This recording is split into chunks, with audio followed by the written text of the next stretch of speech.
Welcome guests and Kiwanis members and candidates. I'm Pat Shull. I'm the chairman of the Business and Civic Affairs Committee.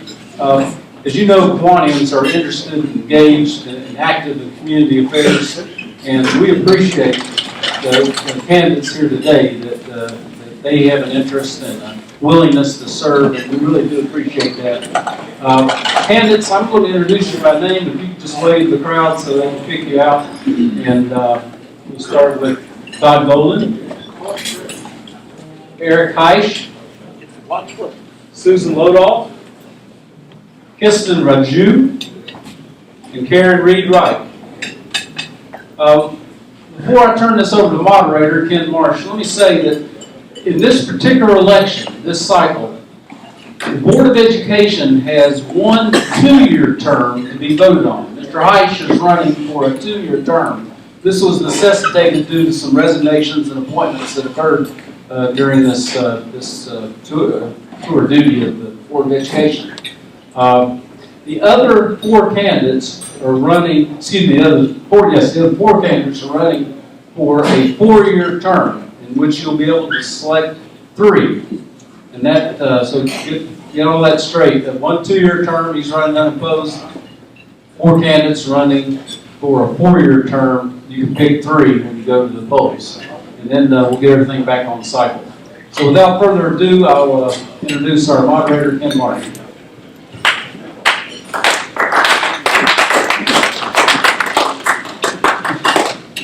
If he hadn't done it, he'd have wore a tie and been a special. We have certain street people in cities. Let me explain the ground rules here. Since Mr. Heisch is running unopposed for a 2-year term, we will begin the discussion, allowing him 2 minutes to speak about his candidacy in whatever fashion he chooses to speak. Hold the mic up, man. Can you hear me now? Hold it up. Goodness gracious. Can you see me yet? It comes on. It comes off. And you were on the board of Alderman how many years? It was on. It was on. Hold it on. Testing. Better. All right, so Mr. Heisch will have 2 minutes to speak on his candidacy. Afterwards, we will draw by lot a name. We'll put the question for the other 4 candidates on the board. We'll pull a name here. We will answer the question first. You'll have 2.5 minutes to answer the question. And we'll go right on down the road for all the other questions. There's 4 questions. Timekeeper, McKinley, will hold up a sign that says 15 seconds or left. And you're 15 seconds away from 2.5 minutes. And he'll ring the bell, kind of like the gong show here, when your time is up. At the end of the answering of the 4 questions, each of the candidates, the 4 candidates, will have a minute to comment on their candidacy in whatever fashion they choose to make that. We have a other mic here. We'll pass this mic down the row and Pass the stand and all.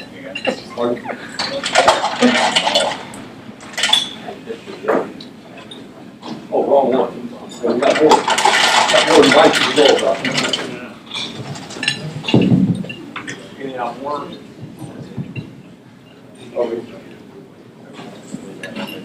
Are there any questions about the process now? All right. There being no questions, Mr. Heisch, would you begin with your 2 minutes? Okay, with your mic. Okay. I think I'll stand up since I'm short. So I tried to think what would be the best thing for me to do, most helpful thing since I just have 2 minutes. And I thought the most helpful thing would be to tell you about myself, and then secondly, tell you what I think makes a good Board of Education member. So also, if you'd like to talk to me afterwards about these same questions that they're getting, feel free to talk to me afterwards. Okay, first of all, who I am. I'm a Kingsport native. I went to graduate from Sullivan Central. Grew up in Cooks Valley. My parents still live there. And graduated with a bachelor's in electrical engineering from Tennessee Tech in '87, and a master's in electrical engineering from Georgia Tech in '89. I worked for 2 tech companies in the early 90s in Atlanta. And then in 1998, I moved back to Kingsport with my family. I have a wife, Angie, 2 daughters, Emma, a senior at Auburn University, and Lydia, a senior at Dobbins Bennett. I work remotely for Groupon. If you're a Groupon customer, I write Groupon's iPhone app, which gets about 2 million unique users every day. I was appointed to the BOE, as the moderator said, last July. And the primary thing, probably the biggest job I've had since then, is working as the BOE's representative on the facility study that Kingsport City Schools is doing. Now, the role of the Board of Education. I didn't really know what the Board of Education did when I first started, but I have learned a lot since then. Board of Educations are intended to be equivalent to corporate boards of directors. And as such, they need to focus on governance, not management. They need to focus on policy, not problem solving. And they need to focus on the why, not the how. So therefore, I think Board of Education members need to listen more than they talk. They need to make decisions based on data, not emotion. They need to be known to and be respected by the community they serve, and be a fast reader.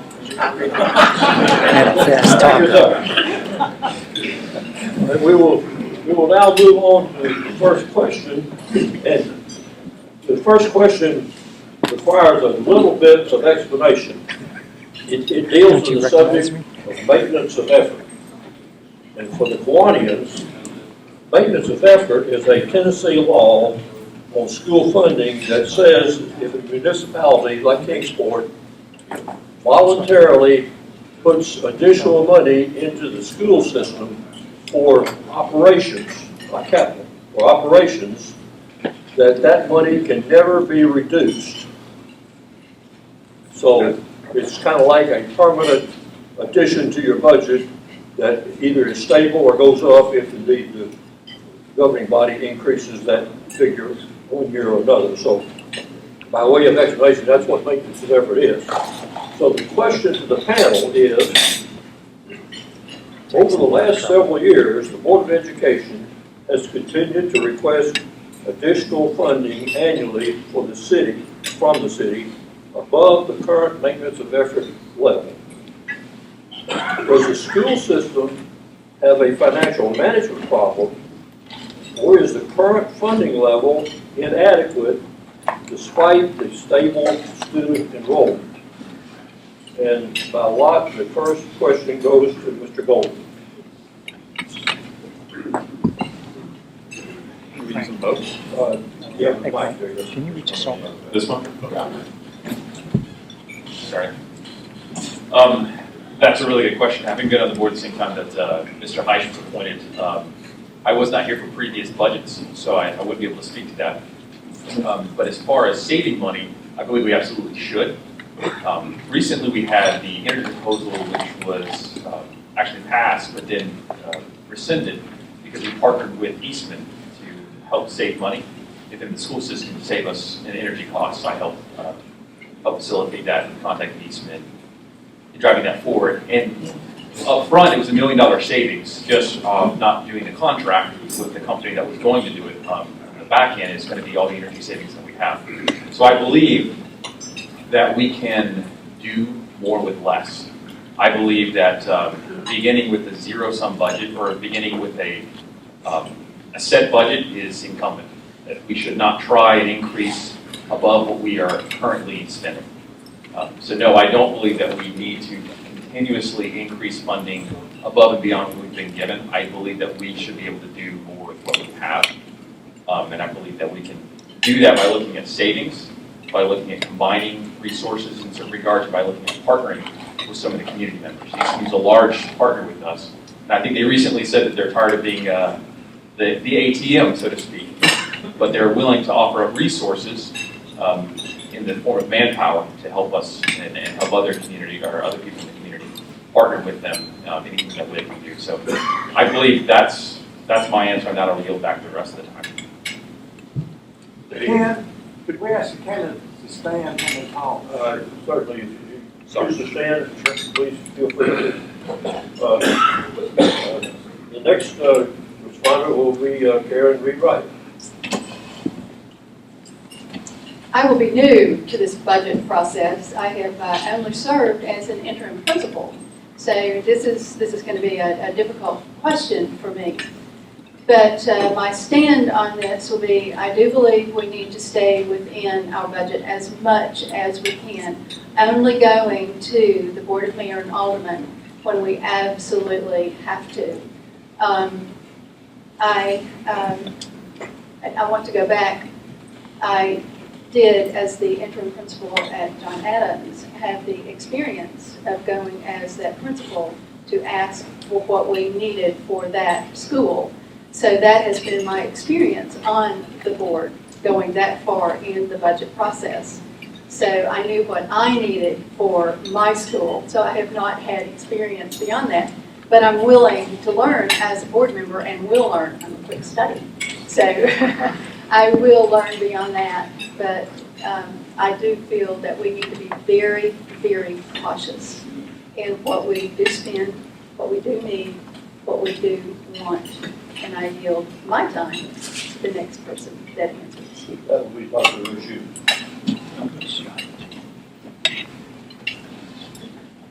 Ladies and gentlemen, I wish to congratulate all of you to inviting us to the occasion and thank the press corps to be here and all the honored members and the executive board of Kiwanis. My simple perspective is this: we need to save money. Consultants and contractors cost schools money. Now we take in more money than we're expending per pupil in this district. I want to know where that extra money is, whether it's a contingency fund for the school board or somewhere else with the city. Secondly, we need to have donors and patrons in every school. Let the school principals be in charge of their schools. They know what is wrong, they know what is right in the school. And the teachers can tell you that. Not to hire consultants who can tell you the same thing and charge you money. And realistically, what we should do is allow the school principal a certain budget as is needed. Every school does not need the same amount. If needed, repair it, and they will know what to do. You will know what to do in your home. If you know the roof is leaking, you do not need to bring a consultant to tell you that. You know who to get and how to do it. And people in the school district or the school system will have parents who are electricians, who are builders, who are carpenters, who are plumbers, and they can do the job far more cheaply if you hand over the school to the public as it belongs. Schools are not a private preserve of principals and teachers. They belong to the community. And the community must make good use of the school system. And we can definitely save money. Do not talk about more budget being put into the school system. You have palatial schools over here. There are other schools in the world, mud huts, tin shanty, teaching the same old thing that you teach right over here. Thank you. Mrs. Lodol. Well, I guess that question was for me because I'm the only one who's been through the budget process before and has seen how we make our requests to the Board of Mayor and Aldermen. But I would like to say that I think we have been very fiscally responsible over the years in spite of the question. I think that as we have gone through the increased mandates, and if you do not know about the state and federal mandates that come, they are numerous. They change every year. Our legislature is working very hard right now to add more mandates. Our federal government does that as well. And those mandates cost us money. The mandates do not come always with the funding. In fact, from the federal level, they come with very little of the funding, and our special education population would be a prime example of that. If you're not aware, we are the third in the state for percentage of special needs students in our school system. That doesn't mean that we have a lot of people here who are producing a lot of special needs children. We have people moving into our city who have special needs children because they know that we do a great job. We have a long tradition, a rich tradition with Palmer Center and providing for students who might not receive that education elsewhere. So they cost a lot of extra resources, and there is an extra cost that goes with those. We certainly see more students coming into our city through annexation, not compared to other parts of the state that have much larger growth areas, but we have seen an increase. With that increase comes additional costs. We've received some money from the state to help cover those costs, but it will not be enough to cover everything that's needed. I do believe that we have worked hard to build partnerships with others. Eastman has been a great partner in other industries, and this organization being another one of those that has provided support for us over the years. We have gone after grants to help us also pay for some of those things. We have seen increased costs. I mean, who has not seen their bills go up, whether it's utilities, whether it's insurance costs? We have so many things mandated to us by the state. We really do have very little flexibility in many of those areas, like teacher salaries and such, and insurance and benefits. A lot of those are dictated to us. So in the end, we have a little bit of control over some of those costs, but a lot of those costs we really do not. So I think I will end with that. Thank you. Thank you. Our second question. Both Kingsport and Sullivan County Schools are currently conducting an extensive facilities study. In what areas do you believe that the two systems can cooperate and collaborate? This is all you get the first answer. Well, I'd like to say that over the years, since I first came on board in 2003, we have made an effort to get to know our neighbors in Hawkins County and Sullivan County. We have worked with the school boards there. There wasn't always a strong relationship before that time, but I believe we have added to that positive relationship. We have two parallel facility studies going on, as you're all aware. We're still in process. The finished product is not yet in our possession. We should hear back from our consultant next Tuesday night at our work session, and then we would, if the timeline goes as planned, we would receive the study the first Thursday of May. So we are not finished yet. There's still a lot of discussion going on about how we would use facilities, how we would share facilities, have maybe if the county gives up a building, we might be able to take that building and renovate it for our use. So those things are still in process. There are a lot of options being discussed. No one decision has been made. A lot of discussions going on. As I say, Mr. Heitch has done a great job as our facilities representative from our board. He is the one who knows it in and out. The rest of us have been watching from the sidelines and have been a part of discussions with our superintendent, as is appropriate in our relationship with him. So in the end, we will do what we can to collaborate and work with the county. They have a lot of challenges over the years. They have facilities that have not been kept up. They have facilities that are underutilized. And we are bursting at the seams in some of our facilities. Our city has been great to provide those non-recurring costs that Mr. Marsh referred to, the capital costs. We've had great generosity from our community in providing for our facilities and keeping them up to date as much as we can. But even facilities that are kept up to date, roofs begin to deteriorate. We're learning that some of our roofs are going to have to be replaced. We try to keep up with those, but storms happen and lightning strikes happen, and things are needed to keep them going. So that's everything. Thank you. If you will just pass the microphone right down the road and talk to the right. Sitting? Your choice. My choice. Okay, I think what we need to do right now is just wait for timelines. Wait for, last night there was a school board meeting in Kingsport City Schools, and we're waiting for the next Tuesday night. It's another work section, and at that it will be discussed again, and more will be talked about. But you said two key words here that we need to remember, and that's collaboration and cooperation in talking, seeing what buildings are going to be free, and something that I want to remember, and that's staying focused on students and what we're going to do for them, and keeping in mind what's best for them in doing what we're going to do to our buildings, to our facilities, what we need to do to upgrade the facilities for them. I was in 2 new buildings, got to be there when we opened the new Washington, and even if you went into that building, and the new John Adams. So what a wonderful day when we get to move into some new or renovated facilities again. It's going to be an exciting day in Sullivan County or Kingsport. So I look forward to those days in this time. So collaboration, cooperation as we get to that, but that's down the road. So there's not a lot more we can say right now because it is a study, and we have to remember that today. It's not, we just have to wait. We're in a waiting process right now. Mr. Golden? I was hoping you'd ask a controversial question. Let me see if I can begin. So first of all, let me speak to the consultants just a little bit. I know it's a lot of money. We see the dollar amount and we say, what on earth do they do? I know I did. And so I spoke with the consultants to find out what they do. Gathering that data and information is expensive. It requires a lot of manpower. And so to ask somebody to do that for free or to ask somebody to go in and collect that data, it's going to be difficult. We need a third party to do that so there's no bias behind it, obviously. That having been said, there's always going to be some controversy surrounding that, and I understand that. I completely agree.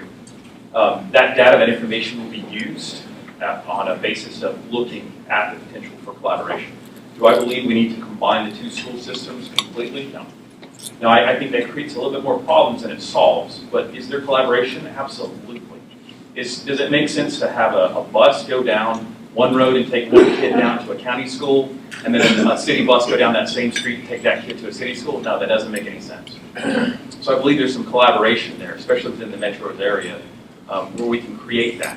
I think that facility studies will give us a better understanding of where that collaboration lies, and speaking directly with the county board and the county supervisors and understanding how we can do that together. I think you're seeing a new beginning of that collaboration between the county and the city. There has been long standing history of sometimes an us versus them mentality, and we've all been guilty of that, both sides, and I think it's time to move past that. We're in a brave new world. Our children are faced with some incredible tasks of becoming productive members of society and getting a quality education. And if we're not looking to the future, if we're not creating an environment in which they can gain that education and come back and create companies and businesses, then we will not grow. We will shrink, and we will be beholden to basically the largest 5 entities that continue to keep everyone employed. I'm a firm believer that we can grow this community, and the way to do that is to grow that through education and collaboration.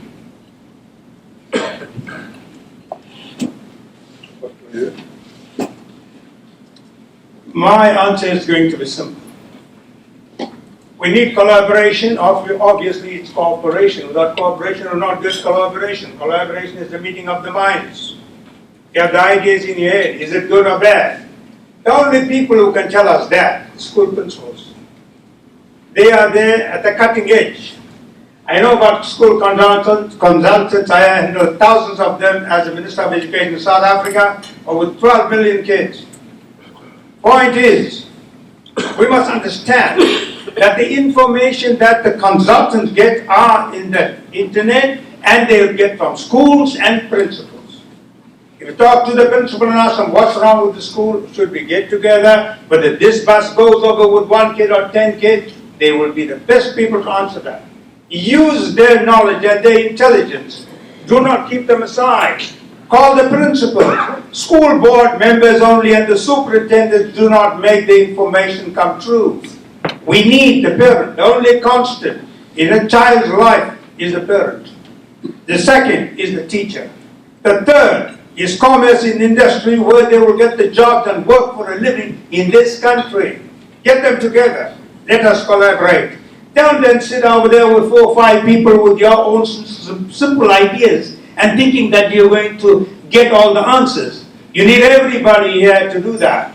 Teachers, principals, parents, and industry and commerce, which I see lacking over here. They do not come in, and yet we depend on them to do this. Obviously, collaboration must be there. Obviously, we need to. When we took over the universities and school education in South Africa, there were 4 universities, one for whites, at least one for colored, one for blacks, and one for Indians. We had to merge them together. Makes sense. One administration, cost us less.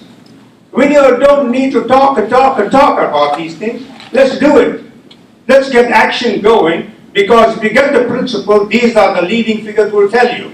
what is right, what is wrong. That is my simple answer. Thank you. Thank you, sir. Moving on to the third question. Does the school calendar need to be reworked, i.e. start the school year later in August and finish it later in May? And we look to Dr. Reed Wright to start our response. Right now, the school calendar change up. Right now, the school calendar begins as early as it does so that testing is over by Christmas. Our students have the first semester in as it does by Christmas. So we have a full semester. So the dates go in for our testing dates, our teacher training, and our holidays. That all goes onto our calendar first. Yes, we have parent input into our calendar. We welcome that. All of that goes in making our calendar. We want a parent-friendly calendar. And I need to preface this. Some of you may not know that I worked my career in Kingsport City Schools. So I'm giving this information not only as someone in this community, but as a teacher, an interim principal, and someone that worked in central office my entire career in Kingsport City Schools. So that's how I have this information. So the calendar is made up for that reason. Many people may want it to start later, but the reason that it starts so early is to get that semester over. And then there's the second semester begins right after Christmas. The testing date for TCAP is also mandated by the state. So that date is in there and set. It's non-negotiable. There's a window for it that you have to give in. So testing dates are in there and cannot be moved. So if parents want to give other input, please pass that along. That would be very welcome.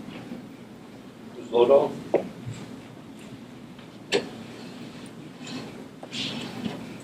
As Dr. Reed Wright said, we have mandates from the state of when our tests will be held, and there's a first semester set of testing in the high school done in December, and then of course the TCAP would be for the elementary and middle school and ninth grade in usually late April, and then a lot of high school testing is in May.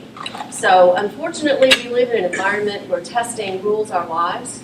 Would it be our choice? No, but it's not our choice. So we need to work within the rules that have been set for us. Each year, the legislature, there's an effort to change to require the start of school to be later in August or after Labor Day. And that would be nice, but again, we set it to be able to provide our students the best opportunity to be successful in the testing that is required of them. It reflects on their achievements, it reflects our teachers are graded on how well the students do in their testing. So everything comes back to that test, and we're not going to set our students up for failure by providing or starting school later and ending later. At some point, maybe that will change. I know there's a law or a bill right now in the legislature that allows the Commissioner of Education to actually set the testing dates. The testing dates have been set by the contract with the testing company. So it's not, and when I asked about this question in a large room of superintendents and legislators and school board members about 5 years ago, and I asked, why can't we not have some flexibility? And I was told it is because of the testing contract, and at that time it had just been signed for 3 years. So it's not like it's a quick thing. Now, if the Commissioner of Education is able to make some flexibility there in the future, and that bill, I believe, actually came about because of our very difficult winter and so many schools having to close and not really being able to prepare for those tests that come up this spring. Actually, ours in Kingsport will be here in a couple of weeks. Because of that, there may be some possibility in the future to be a little more flexible. But I know that Mr. True, who is here, he has been responsible for setting or sending out the poll, the surveys that have been done over the years to get input from our parents, from our teachers, our students, and our community members on when those tests will be held, or excuse me, when school will be starting, and fall break, spring break, and high school wanted one thing, elementary, middle wanted something different, but in the end, the majority wanted what we've gone with, and that's how we've set our calendar. Thank you. Dr. Rajula? As far as this question goes, I was looking at it as parent-student vacation friendly. That threw me a bit, because I was wondering whether education serves the need of parents and their vacations, or whether education should suit the needs of the student. But basically, I do not have enough information on that subject to speak to you with candid opinion. I bow down to superior wisdom of these people who had that information. But I would like to say that this type of vacation should coincide with parochial schools also. If you want to make vacations to sink, some students may go to vacation with parochial schools, others in the private sector. Let them to be together so that we can have a suitable thing. As far as the testing is concerned, which Mr. Lodell spoke about, I'm amazed that this country, with the greatest country in the world, would bow down to testing companies to tell our educative force how the test should be done, who should write the test, how it should be written, so they can rake off billions of taxpayers' money through the federal government and the state government, instead of parents, at least teachers, who are teaching the kids, making the test, and giving it to the children, that they know that empathic knowledge is there. They do this. And you know, when Aryabhatta made mathematics in 490 in Nalanda University in India, from that time to today, pi has not changed. Circumference of the earth has not changed. It is still there. And they did Vedic. Why is it so convoluted in this country to get that I cannot even understand a grade 3's mathematic question when you bring them home? What is the problem? Why is it so convoluted? Why don't you make it simple? We teach same mathematics in the grass huts in Africa, in tin shanties in other parts of the world, in palatial schools in Australia and England where I taught. You know, here it's very difficult. And we are 21 today in world of mathematics. Why? What is failing our children? We need to answer those questions. Thank you. Well,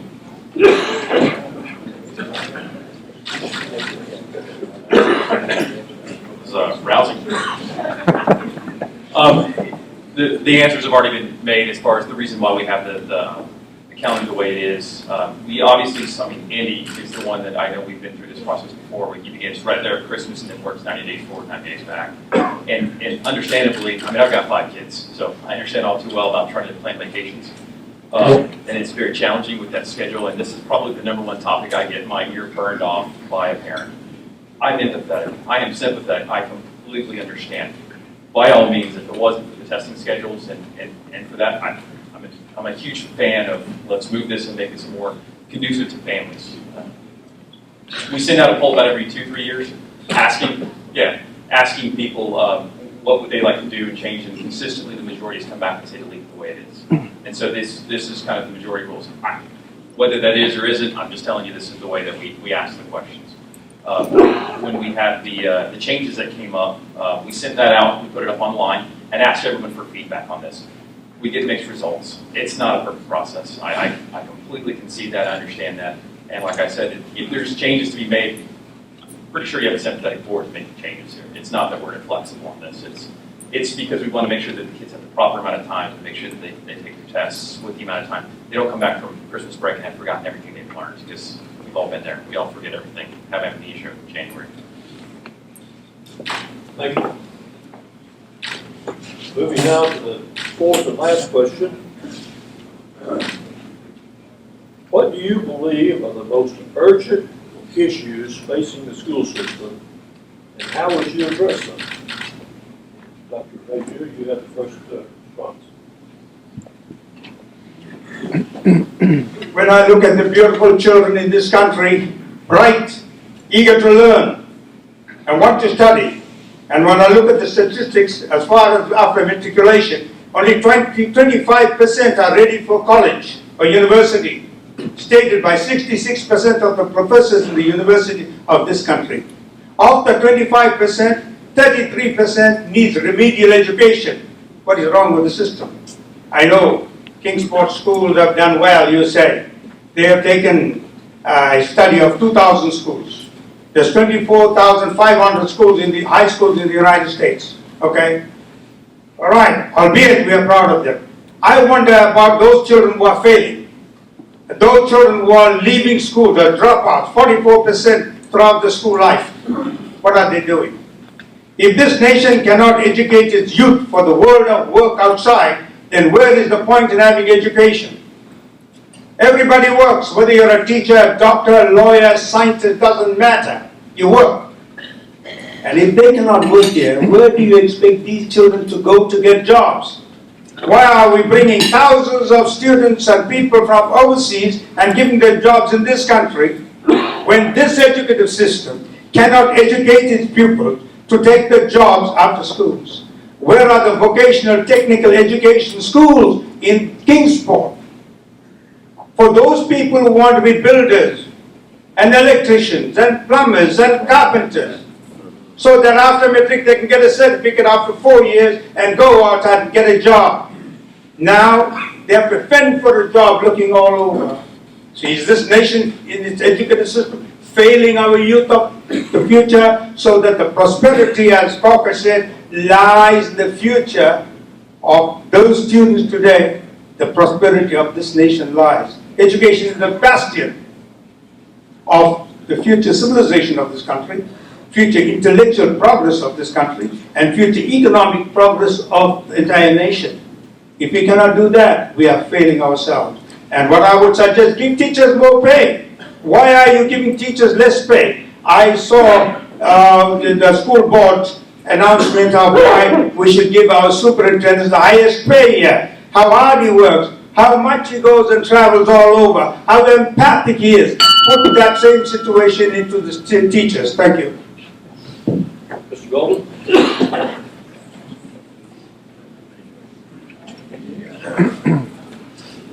The number one thing facing, the most urgent issue facing the children here locally would be, I think, collaboration, as far as we're looking at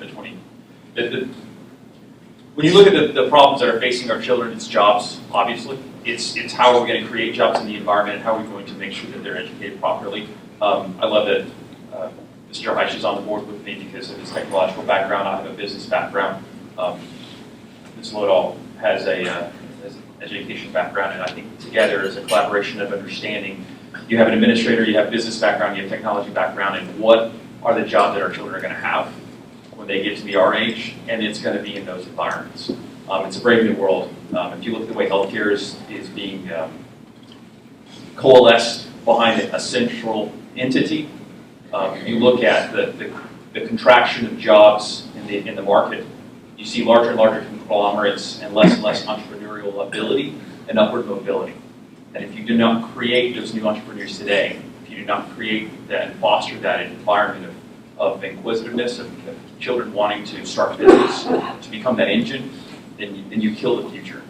And so we need collaboration with business in the area. And I see that, again, as a brave new world. I see that as something that's starting to change. I see there's kind of the old way and now the new way of doing things. And in doing that, we need a diverse background on that board to understand. I'm in the unique position that every child that's in the current system right now will be in the workforce while I'm still in the workforce. Starting with my 5-year-old son in kindergarten, all the way up. They will end up in there at the same time. So I understand exactly what is facing corporate America today. I understand what is facing a child who's trying to enter the workforce in 20 years from now, because I'll still be there, hopefully. And so to understand that and to craft education to cater to that and help our children be better equipped is paramount for us. It is the most important thing we can do, is to give our children that opportunity, because they are going to have to provide for their children. They are going to have to embrace the decisions that we are making today as they come to fruition. The federal government needs to butt out. They need to stay out of our local and allow us to make those decisions. I'm a firm believer in allowing those decisions to be made locally. Mrs. Lodahl?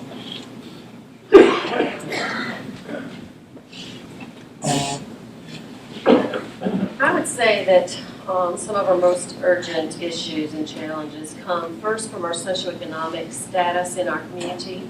I know there are people in our community who have grown up here, lived here their entire lives, and they still see our community as they saw it when they were when their children were younger, and we were a higher middle class and had a lot more income. Our families don't have that income. Many of our families do not. In fact, this past year, our free or reduced lunch population, which is how we judge how our socioeconomic status is, and if you're not familiar with that, it's a self-reporting application the parents can put in to get some help with their meals for their children at school, breakfast and lunch. And our numbers jumped about 3% this last year. We're up to, I've seen a couple different numbers, but 55, 56%. That's more than half of our student population are eligible for this assistance from the federal government for their meals. That should really catch our attention. Children who come from families with low socioeconomic status have more challenges. They need more resources, and again, that costs money to be able to provide those resources in our school system. Our graduation rate, I just want to make a comment, the graduation rate in the U.S. right now is the highest it's ever been. There's a message out there, not coming from Dr. Reju, but from others, that it's the worst, we are failing, public schools are failing. I would like to say I think public schools are doing very well, thank you. Kingsport, I think they're doing well. Is it perfect? No, we've got a lot of opportunities. Is there too much meddling from federal and state government? Absolutely. And I wish we had more control locally, because that would be our desire. But that's not the way it is. Will we continue to push back on that? Yes. That's one of the things that I do is legislative advocacy. I think the biggest problem we have right now, in addition to the socioeconomic challenges and the legislative overreach coming from federal and state, is that right now there's a message across the country that public education is failing, as I mentioned already. We have a legislature that's passing a voucher bill right now. It should be in law fairly soon. That's taking money out of public education and putting it in private schools. That should be a concern to all of us who support public education. We've had an organization locally that I've been working with called Stand Up for Public Schools. It's been kind of quiet at this point, but it's to educate those on what's going on across the nation and our state. So that would be my biggest concern. Thank you. Dr. Reju? The most urgent issue is the bottom line, and that is student learning. It's our students. It's their learning. It's what school is all about.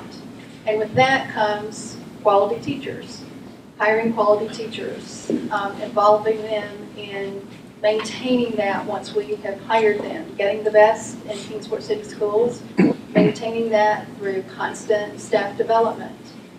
Then comes parent, involving the parent in the schools, getting them in. Actually, as a community, working with the parent to get them to know what they've got to do from birth to school. So we've got to, as a community, work with the knowledge of what it takes to work with student learning from birth through high school. So it's all about the bottom line, student learning. And I want to talk to you, the Kiwanis Club, because you have been so involved. My last job was at Kennedy, where I worked with them in a project, and I saw you in that school. You were there working with students, tutoring, reading with them in the halls. So I know your involvement in the school, and you were working with students, bringing up their reading, and that's a part of working with student learning. So I think that issue is so paramount in the schools. So it is an issue. And that's that piece of taking them to what so many people have talked about here. It's that path to either a college bound or a career bound, but it's what schools are about. And that's an urgent issue, a critical issue, and what schools are all about. That's what we are. We're about learning. no matter what it is you're going to do. We're about learning. Thank you. Panel, since you folks have been so well organized and detailed, we'll move now to the closing statements, but we have some time, so we'll allow each of you up to 2 minutes for your closing statements. And we'll start that process with Dr. Raju. Thank you very much for the opportunity. Again, in closing, I would like to state that we need good teachers, as it was mentioned. Superior teachers come with better pay. You are not, there are 75% women teaching in Tennessee today. Why? Men do not want to enter the teaching profession because they cannot afford to feed their families on the salary we pay them. If you pay the teacher lowly, you expect what you get. So we need to screen from the teacher training colleges to take the top 10% as the rest of the top world countries do and take the best of them there. The best will only come with higher pay. Pay the teachers more. Lesser teacher-pupil ratio so that the teachers can work with the student, teach the concept, and do critical thinking, logical thinking, analytical skills for the students so they can learn the concept and understand it. Don't give them mounds of homework to come home with. It's just a useless waste of time. So you have to rethink this mentality shift, and we need that done urgently, otherwise we're not going to do it. Okay, thank you. Mr. Golden? Get back some of my time, I guess. First of all, thank you for hosting us. I appreciate all of the Kiwanis. We've worked with you in the past in the day of service at Balance Playground. Worked with many of you, and hope to see you again in the next few weeks. John Adams said there's 2 educations. One's to teach us how to make a living, the other how to live. That's been the basic tenets behind the decisions that I've made since I was appointed to the board in July, at the same time Mr. Heisch. Because of my strong business background, I say that I'm uniquely qualified in that regard to be able to be on the board and to help collaborate with the local businesses, to help understand what our children are going to be facing in the future and help them to make sure that they receive the best education to make sure they're productive members of society. Just a little bit of a background. I was one of 7 children raised in Southwest Georgia. My father was a college professor. My mother was a stay-at-home mom, which means she worked much harder than anybody else. 7 kids. And so I learned the value of education. I learned the importance of hard work, respect for people, and we need to do that in our children here in the school system as well. You fast forward today, as I mentioned before, we have 5 children, 3 of them which are in the Kingsport City school system, 2 of which will eventually get there as they grow older. And so I'm a sympathetic parent, I'm an empathetic parent, and I understand all too well what our children go through because I get to see it firsthand. I understand what our parents go through. And so I humbly ask for your vote on May 19th to continue to work in this fine board of education. Dr. Levi? I too want to thank you for hosting us today. It's been a pleasure to be with you and share our views. I want to keep the focus on teaching, on learning, on our students. You'll see my signs. They say student focused. That's what I'm all about. Kingsport City Schools also has a word, world class. And that's what I'm all about, this journey to a world-class school system. I've been a teacher, I've been an interim principal, I've worked as a reading specialist, I've been a math consultant, and I want to put all of this together to be a member of the school board, to see if I can't be an advisor to them, to continue this journey that I've been on in Kingsport City Schools and stay a little longer. So with your vote, I can continue my journey with Kingsport City Schools. But thank you again for inviting us today. It's been a real pleasure to be with you. And thank you for your part in education. Mrs. Lodol?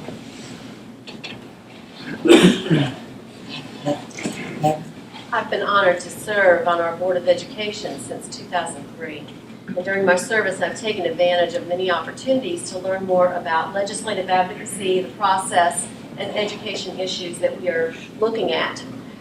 I've learned how I hope to be the best advocate that I can be for students who are our number one focus. That's what we are trained as school board members, to focus first on students, and then of course follows the teachers and all of our employees and our community. From the beginning of my service, I have worked with my fellow board members to build stronger relationships, as I mentioned, with our community, with our neighboring counties and school boards there. I've worked to improve communication from the beginning. That was one of the goals that Dr. Montgomery and I came on board, to improve communication out into our community within our schools. And I think we have raised that bar very high, and I'm very proud of what we've been able to accomplish with that. This year, I've also had the privilege of representing Tennessee and our community in Kingsport as the state president of the Tennessee School Boards Association. Public education is facing unprecedented challenges in our state and across our nation, as I mentioned earlier.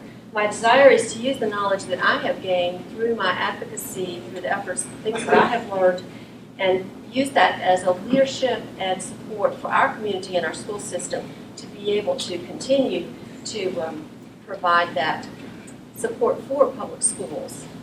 I would appreciate your vote. I want to thank you for this opportunity to be here, and I want to thank you again as Kiwanis for the work that you do in our community, in our schools, because I know you have that long tradition of supporting our schools and you understand the importance of education. Thank you. Thank you, panel. And as I look at my watch, we've run a very efficient schedule here, so